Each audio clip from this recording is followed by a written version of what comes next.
જય માતાજી અને સ્વાગત છે તમારું બધાનું મારા આજના નવા મિની વ્લોગમાં। ગયા વ્લોગમાં આપણે જે ચેલેન્જ લીધો તો 10 દિવસનો એ તો પૂરો થઈ ગયો તો હવે આપણે 30 દિવસનો ચેલેન્જ લેશું ને દરરોજ આપણો વ્લોગ આવશે। સવારમાં આપણે વહી ગયા હતા કોલેજ ને બપોર પછી આવીને આપણે જે નળિયા આપણે આ ઘરમાં ગોઠવાઈ ગયા હતા એની ઉપર મૂકવાની હતી ઈંટું, કેમ કે જે પવન આવે ને તો ઉડે ને, એટલે અનિલભાઈ જો મૂકવા માંડ્યા હતા ઈંટું અને આ બાજુ પરેશભાઈ ને હરેશભાઈ અંબાવતા હતા અને અનિલભાઈ મૂકતા હતા ને આપણે વિડીયો બનાવતા હતા। પછી વાગી ગયા 6 એટલે આપણે વહી ગયા વાડીએ, કેમ કે ઘણા દિવસથી હું મારા પપ્પાને પગે લાગવા નહોતી ગઈ ને એટલે મેં કીધું હાલો આપણે હવે પગે લાગી આવી।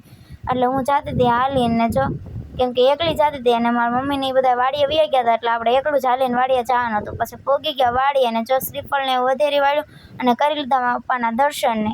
ઘડીક પછી આપણે વાડીએ ઘડીક બેઠા અને પછી પાછા નીકળી ગયા ઘરે તરફ, કેમ કે અંધારું ને એવું થઈ ગયું હતું એટલે આપણે પાછું હાલીને જવાનું હતું, કેમ કે ગાડીવાળું કોઈ હતું નહીં એટલા માટે આપણે હાલીને જ જવાનું હતું।